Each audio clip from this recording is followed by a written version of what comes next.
Signor Sindaco, ha detto operazione verità ma anche con la giusta autocritica. Per forza, l'ho detto prima, chi fa sbaglia. Facevo l'elenco di tutte le cose che ho sbagliato, magari me ne sono dimenticate anche alcune. Sicuramente abbiamo fatto degli errori, l'importante è anche capirli, probabilmente alcuni non li ho ancora capiti. A fine anno si fa un bilancio, di solito c'è gente che fa l'elenco, abbiamo preparato un elenco di 5 cartelle per spiegare quello che avevamo fatto. Io ho preferito partire da tutto quello che in qualche modo non abbiamo fatto, non siamo riusciti ancora a fare, per cui sappiano i cittadini che riteniamo questo anno soltanto un inizio e anche un piccolo inizio, c'è molto da fare e vorrei che tutti mi credessero che voglio farlo nell'interesse di tutti. Ripeto, posso sbagliare e se sbaglio chiedo scusa, ma lo sto facendo a gratis. Sbaglio gratis, cioè sto soltanto immaginando che bisogna puntare dritto alla sicurezza della città, alla pulizia e al decoro della città. Questa città deve essere più sicura e più pulita per dare più lavoro, far attirare più investimenti, posti di lavoro per i nostri figli, per i bambini di tutti quanti. Non hanno un colore, è il futuro. E credo che Venezia su questo possa dire qualcosa. Ringrazio, ripeto, l'ho già fatto, tutta la mia giunta, i miei assessori, i miei consiglieri delegati. Voglio ringraziare i consiglieri comunali di maggioranza e anche di opposizione, perché comunque si è discusso, credo, in una situazione di grande difficoltà con grande senso civile da parte di tutti. E poi voglio ringraziare i cittadini veneziani a cui purtroppo tante volte ho detto di no, a cui purtroppo mi trovo a dover dire una verità scomoda, a cui purtroppo devo dire che è cambiata proprio una visione della città, cioè l'idea che il comune per fare bene deve distribuire qualcosa. Non è vero, la cosa pubblica può accumulare benessere per la città, la cosa pubblica deve creare reddito come lo crea l'azienda privata. E credo che questa cosa nel tempo, magari quando io non ci sarò più, si vedrà evidentemente. Attenzione, non ci sarò più dal punto di vista politico, non fisico. Ci saranno... Per cui credo che gli investimenti che stiamo facendo è sulla patrimonializzazione del comune. Ci siamo trovati a dover abbassare il debito che era arrivato a proporzioni insostenibili. Dobbiamo adesso pensare, dopo la riorganizzazione del comune, che ancora ha evidentemente una fase critica, perché quando fai un trasloco è chiaro che avremo ancora fasi critiche, non meravigliatevi, bisogna rapidamente attraversare il guado, questo è certo, per dare efficientamento alla macchina del comune, ma adesso dobbiamo cominciare a pensare alle partecipate e uno dei miei primi cruci sarà evidentemente il casinò, su cui ancora evidentemente io avevo pensato di partire subito con il rilancio della business principale che era il gioco e invece mi accorgo che bisogna ricominciare invece a fare, probabilmente assieme ovviamente ai dipendenti, al sindacato, questo sarà per forza un discorso da fare pubblicamente anche in consiglio comunale se serve, una proprio riorganizzazione, una ristrutturazione proprio dell'impresa. Questo è uno dei pensieri che ho in questo momento qua più gravosi. Ci saranno 2 consiglieri in meno nella tua maggioranza, non che insomma non abbia i numeri, però che cosa è successo con questi 2 consiglieri? No, i consiglieri non sono in meno, con la mia faccia hanno preso comunque i voti, devo dire che insomma fa parte del gioco della democrazia. Secondo me dovrebbe esserci appunto il vincolo di mandato, nel senso che se uno viene eletto con la lista di una persona che mette la sua faccia, anche le sue risorse, e poi i consiglieri ci sono, che passano al gruppo misto, penso, insomma, credo che sia così. E ce ne facciamo una ragione, cioè mi dispiace, possono sempre anche un domani tornare indietro, io personalmente non ce l'ho con nessuno, per cui sono situazioni che possono capitare. Io non sono abituato alla politica, devo dire che la politica, l'avevo già detto, mi fa abbastanza schifo, insomma. Con la Lega avete fatto pace, insomma c'era stata qualche tensione, adesso avete trovato il nuovo assessore, va tutto bene? No, io non ho mai litigato con nessuno, devo dire la verità, non avete mai sentito dichiarazioni mie di litigio con nessuno. Se ci sono state discussioni interne a un partito che è quello della Lega, non sono cose che riguardano me, ma riguardano la Lega, appunto, dovete chiedere a loro. A me, io ho sempre avuto i consiglieri della Lega nella mia amministrazione, persone assolutamente per bene e assolutamente efficaci nell'azione amministrativa. Aggiungo che i 2 consiglieri della Lega che la Lega ha in Consiglio Comunale sono votato con la maggioranza, sempre il bilancio, non ci sono mai state distinguo se non proprio minime cose, per cui dal punto di vista del Comune di Venezia non c'è mai stato nessun problema. Se altri hanno avuto mal di pancia non lo so, sono dietrologie che leggo sui giornali. Personalmente io non ho avuto nessun tipo di problema, nessuno, e voglio ringraziarli ancora una volta della fiducia che mi hanno dato. Voglio ricordare che io non sono espressione della Lega, io sono una persona che non ha mai avuto una tessera politica, non se la fa certo adesso, credo di essere sufficientemente trasversale per guardare i problemi che abbiamo tutti. Se poi qualcuno la vuole sempre buttare in cagnara, in partitocrazia eccetera, quelle sono cose che non mi interessano. Io ho fatto un patto con i miei cittadini, concittadini, e a loro devo dignità e sincerità, e credetemi, ce la sto privando con tutto il cuore per cambiare le cose come sono oggi. Sul nuovo presidente del Porto ha avanzato il sospetto, la paura che l'interesse non sia quello di Venezia ma sia magari quello di qualche altra città? No, io non ho avanzato nessun sospetto di questo, ho detto soltanto che la persona non la conosco, perché le persone si devono conoscere. Non so se è vero che sia questo il presidente del Porto, perché diamo per scontato una nomina che io oggi ancora non ho avuto, però forse magari voi avete più informazioni di me. Credo che sia importante che si ascolti la città, come si è detto pubblicamente più volte, sulle cose più importanti, che sono i fatti concreti. Cioè, le navi da crociera, secondo me, e da lì nasce la mia arrabbiatura, non devono andare nel cuore dell'area industriale. Questo sto dicendo io. Credo che non sia nell'interesse dei veneziani, non è nell'interesse degli lavoratori e non è nell'interesse delle imprese. Allora, se non è nell'interesse della città, te lo devo dire, perché ho questo mandato, questo vincolo di mandato. Tutto qua, si ferma qua la mia polemica e sarò sempre collaborativo. Lo sarò sempre col Presidente della Regione, lo sarò col Presidente del Consiglio, quale che sia. Sono filo governativo in questo senso, perché governare è difficile e bisogna affrontare le cose con la massima lealtà anche istituzionale, perché continuerò a dare ovviamente lealtà istituzionale anche al Presidente del Porto, ci mancherebbe altro, quale che sia. Scusi, non ho sentito. Parliamo dell'aeroporto e del 2017, quali vantaggi ci saranno dal suo ruolo? Scusa, proprio mi manca, alza la voce perché non sento. Parliamo dell'aeroporto, nel 2017, quali vantaggi ci saranno dalla sua presenza nel Consiglio di amministrazione? Sulla presenza in Save. La presenza in Save io l'ho accettata perché politicamente volevo spiegare a tutti, in maniera senza far tanti discorsi, che il Comune è a fianco del Presidente Marchi ed è al fianco di Save. Noi riteniamo l'operazione aeroporto un'operazione vincente per la città, utile a tenere il collegamento col mondo, è amministrata benissimo. In questo momento ci par di capire che sia sottoscalata, che qualcuno stia pensando di probabilmente approfittare della situazione che mi sembra di capire succeda all'interno della compagine Finint, e voglia approfittarsene per fare una scalata che mi sembra che alla città non sia conveniente oggi come oggi. Allora vogliamo dire che Save non si tocca e vogliamo difenderla perché è un bene di tutti, Ho sentito parlare di conflitti di interesse, credo che sia l'interesse principale della città sia quello di difendere l'aeroporto, per cui tutt'altro è proprio il mio interesse quello di difendere l'aeroporto, e per cui quello che noi staremo lì a fare è soltanto quello di spiegare quanto noi invece vogliamo che l'aeroporto progredisca e continui sulla strada che sanno già fare benissimo da soli. Insomma, mi sembra che Marchi su questo abbia pochi che possono insegnargli qualcosa. Certamente la crisi finanziaria e le situazioni varie che ci possono creare delle situazioni di opacità che a noi invece preoccupano. E allora noi vogliamo bene alle situazioni industriali. Save è una situazione industriale che sta in piedi. A noi piacciono meno le speculazioni finanziarie, legittime anche queste, ma sono un'altra cosa. Come le abbiamo già viste, le vendite, le compre. Ecco, io penso che noi sarebbe bene invece che puntassimo sulle imprese, sulle aziende e sul lavoro. E questo credo sia l'interesse anche, e credo di dire una cosa forte, ma credo sia l'interesse anche del sindacato, di quel sindacato che a me piace tanto, quel sindacato che difende il lavoro e che sa stare in mezzo alla gente, che ha costruito questo grande paese. Anche il sindacato, proprio il sindacato, oltre che l'associazione di categoria evidentemente. A parte il casino e Porto, ci sono altre emergenze partite che vi interessa affrontare subito? C'è il decoro e la sicurezza della città, che è un'emergenza da quando io mi sono candidato. Stiamo lavorando tanto, avete visto anche ieri, lo racconto come episodio, ma abbiamo intercettato questi due ragazzini che poi abbiamo riconsegnato ai genitori, che non sapevano che erano andati a comprarsi della droga. Allora, a quell'età là, 14-15 anni, se tu presidi il territorio, quei ragazzi li riprendi subito.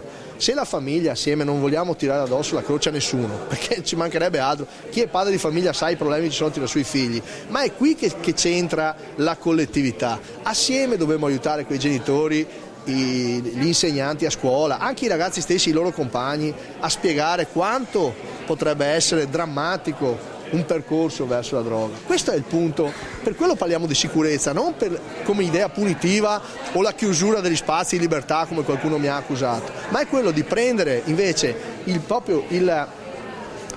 comando della città, cioè la collettività deve comandare i suoi luoghi in maniera che la persona anziana, la persona più debole, la signora incinta, la mamma, la bambina, la ragazza possano camminare a testa alta in questa città. Così rilanci il commercio, rilanci l'industria, rilanci i consumi, rilanci il modo di star bene. E poi certe cose, ho sentito parlare, mi hanno messo addosso l'etichetta che volevo la cittadella della povertà, io volevo la cittadella della carità. La cittadella della carità è semplicemente un servizio che si faceva alle persone meno abbienti. Attenzione, non ci sono soltanto i clochard, c'è gente che ha effettivamente difficoltà a chiudere il mese, che magari ogni tanto si compra dei vestiti usati, si compra dei mobili usati, magari ha pochi soldi, gli danno dei pacchi. Allora l'idea era quella di dire facciamo un unico luogo, magari lontano da quelle che sono le vetrine, perché se uno sta aspettando di andare in mensa e aspetta 2 ore prima sulle panchine, magari non si è fatta la doccia, magari è sporco, magari siga o tira qualche bestemmia, magari non è il luogo di metterlo vicino alle giostrine con i bambini. Non devo dirlo io, perché questa roba qua la sanno tutti, soltanto che mi ascrivo io la responsabilità di dire che forse qualcosa va fatto. Non ho detto che bisogna fare così, tant'è che ho detto parliamone con tutti quanti, con le associazioni in primis, quelle caritatevoli che gestiscono questo fenomeno, ma anche il comune gestisce molto. Avete visto l'accordo con la cooperativa che abbiamo fatto per i senza tetto, sta funzionando e come? Non è la stessa di prima, per cui di conseguenza magari qualcuno ci ha rimesso qualcosina, però sta funzionando bene. L'idea è di dare effettivamente aiuto, ma dobbiamo aiutare anche le persone che tante volte per dignità, per orgoglio non si presentano così straccione, ma magari dentro il cuore hanno una tristezza, una profondità, per cui io penso che ci sia anche un discorso di riservatezza che poteva essere garantita, di accessibilità a questo servizio, perché ci sono anche i nostri poveri, ci sono anche le nostre persone che non arrivano a fine mese.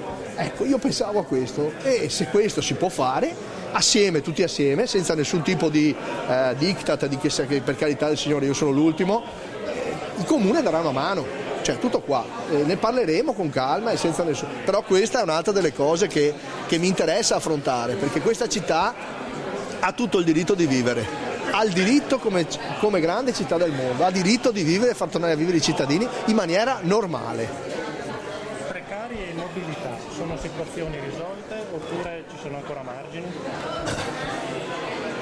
Precari sono effettivamente una delle altre chiusure dell'anno che in qualche modo rattristano. Sono tante persone, alcune erano qua da molti anni mi dicono, per cui noi abbiamo messo anche nei concorsi prossimi delle quote in qualche modo per poter dare delle precedenze per una parte a chi vorrà magari ricollocarsi su funzioni che al comune oggi servono. A noi oggi servono stradini che chiudono le buche, abbiamo bisogno di personale, di avvocati, perché è cambiato il mondo, abbiamo bisogno di 70 vigili urbani, certamente riusciremo a assumere qualcuno, quelli che riteniamo che il comune abbia bisogno, di altri terremo ovviamente a mente le liste, che è anche un obbligo di legge chi ha vinto già il concorso, altri che non hanno vinto il concorso daremo delle quote di protezione. A me dispiace soltanto una cosa, che nel tempo e negli anni non sia mai stato fatto niente, solo promesse, promesse, promesse. Io mi trovo a fare la parte del cattivo e non c'entro niente. Io devo soltanto, mi sono trovato una montagna di debiti, una situazione di degrado assoluto e purtroppo devo dire la verità, non ce la faremo con tutti quanti. E anche se il governo fa le 1000 proroghe e ci scarica il problema dicendo puoi assumerli tutti, sì, ma lo possiamo assumere con i soldi di chi? Con i soldi dei cittadini veneziani assumiamo chi? Perché qui funzionava così. L'idea pubblica di questa città, di questi ultimi 20 anni, è che le cose pubblica dovevi dare qualcosa a tutti, un po' a tutti, si divideva il patrimonio un po' per tutti, allora a te la casa, a te il lavoro, a te il cliente, ti portavo il cliente in negozio, no. Io invece ho un'idea diversa della ricchezza pubblica, ho un'idea che la ricchezza pubblica, appunto essendo pubblica, deve funzionare e deve essere come una mucca, dicevo prima, non che se la mangiamo, ce la spolpiamo e ci restano solo le ossa, ma la coltiviamo, la alleviamo, la coccoliamo, gli diamo da mangiare perché dia il latte e darà sempre il latte. Questa è la cosa pubblica, per cui non c'è nessun diritto che qualcuno deve venire con le manifestazioni, i cartelli, perché il comune ti deve dare. Cioè, che cosa tu stai dando alla città? Cosa ogni singolo? Questa si chiama sussidiarietà, è scritta nella Costituzione. E allora dobbiamo credere nel privato, nelle associazioni, e mi sembra che tanti ci stanno vedendo dietro. Per cui finisco per fare gli auguri per il prossimo anno a tutti i miei concittadini, a tutti i veneziani, a tutte le varie città di Venezia. Che sia un buon anno a voi giornalisti, che anche voi non fate un lavoro da scherzo con un sindaco così, poi anche ai miei consiglieri comunali e ai miei assessori, a tutte le persone che ci hanno supportato, che ci aiutano, che ci sostengono, e anche a chi ancora non ha dei dubbi, non ci crede, non ha ancora sciolto le riserve. Chissà che prima o poi dimostriamo, come abbiamo dimostrato con la Rei, siamo secondi da soli in classifica in Serie A, sia maschi che le femmine, e ancora c'è chi non ci crede. Questo è un dato di fatto, è la storia della mia vita. Forse ancora mi porta fortuna, finché non mi credono vado avanti. È scaramanzia, speriamo bene. Grazie e buon anno a tutti. Silvano Vernizzi, fine di un mandato. Mamma mia, che presentazione. Vabbè, in effetti è la fine di un mandato, perché il 31 dicembre, quindi sabato, cessa lo stato di emergenza e quindi cessa il commissario delegato per la realizzazione della Pedemontana Veneta. Dal 1 gennaio la realizzazione della Pedemontana Veneta passa in regime ordinario e quindi sarà seguita dalla Regione. Questo cosa comporta? Che la Pedemontana sarà diretta direttamente dal Presidente della Regione? Non credo direttamente dal Presidente della Regione, insomma penso che la Regione istituirà, un'unità, qualcosa che seguirà un responsabile del procedimento, eccetera, che seguirà la realizzazione dell'opera. È passato il tempo dei commissari, una volta si invocavano, lei è il commissario del passante, anche per la 4, per la terza corsia c'è un commissario nella parte Venezia-Trieste. Che cosa è cambiato secondo lei? È cambiato il clima politico soprattutto e probabilmente è cambiata anche la voglia di fare le opere e di finire rapidamente, perché per carità forse non sono la persona più obiettiva per poter dare un giudizio, però ritengo che avendo fatto il passante, avendolo fatto in 4 anni e avendo portato al 30% la Pedemontana da zero, quindi compreso il progetto definitivo e esecutivo, in 7 anni, credo che siano tempi non compatibili con i tempi italiani, che si sa sono tempi decennali. Questo non significa niente, io auguro ovviamente che la Pedemontana venga conclusa il più rapidamente possibile, perché è un'opera che serve, è un'opera necessaria per il Veneto e quindi deve essere conclusa. Purtroppo, il clima politico è cambiato, quindi non posso avere la soddisfazione di ultimarla come ho fatto per il passante di Mestre. Non sono stati anni facili, da una celebrazione a momenti anche in cui non si sono risparmiate polemiche anche pesanti nei suoi confronti, e non sono polemiche. A questo punto che cosa si sente di dire? Ma guardi, le polemiche rientrano nei giochi, insomma, quando uno accetta un incarico del genere deve già preventivare che ci saranno delle polemiche, che ci saranno delle accuse, che ci saranno.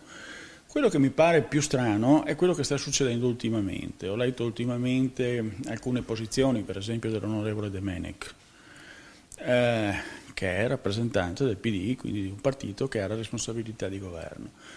Allora io vorrei far presente all'onorevole Domenech, che personalmente non conosco perché l'ho sentito nominare tante volte, ma se lo vedo per strada non so chi sia, evidentemente non ha mai partecipato a nessuna riunione della Pedemontana, che la Pedemontana, una grande strada, non si fa con le scatole di Lego, intendo dire le costruzioni Lego, quindi non è che si possa allungare, accorciare a piacere durante la sua costruzione.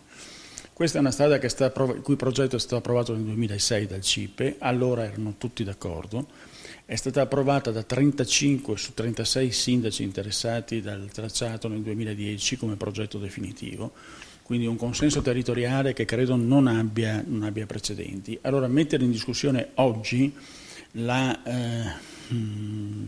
tracciato della Pedemontana, il fatto che deve essere più leggera, meno impattante sul territorio, è una pazzia.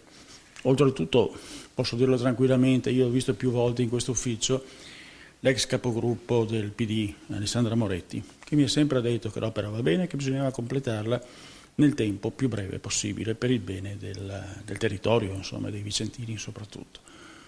Allora si mettano d'accordo, insomma, all'interno del partito, no? Prima di dare una posizione, cioè da una parte la Moretti, da quell'altra Domenech, non parliamo di Zanoni che neanche lo cito sinceramente, una posizione unica è più comprensibile. Quanto lei ha pagato lo scotto di essere comunque legato all'assessore regionale ai trasporti, al presidente e poi finiti nella bufera che tutti sappiamo? Ah, guardi, i fatti sono successi nel 2014, siamo a fine 2016, quindi io cesso adesso, quindi ritengo di non aver pagato una vicinanza che a me tuttora onora. Cosa andrà a fare Silvano Vernizzi? Beh, insomma, non faccio il pensionato, io spero di rimanere a Veneto Strade, perché Veneto Strade è il mio incarico, poi vedremo, poi si avvicina anche l'età della pensione. Se dovesse fare un bilancio dei suoi anni a Veneto Strade, vabbè, il passante ovviamente è il suo più grande orgoglio. Beh, sicuramente sì, perché è un'opera che ho iniziato e che ho finito. La Pedemontana anche, perché è un'opera che ho iniziato, un'opera più difficile dal punto di vista del consenso del passante sicuramente, però iniziata, è avanti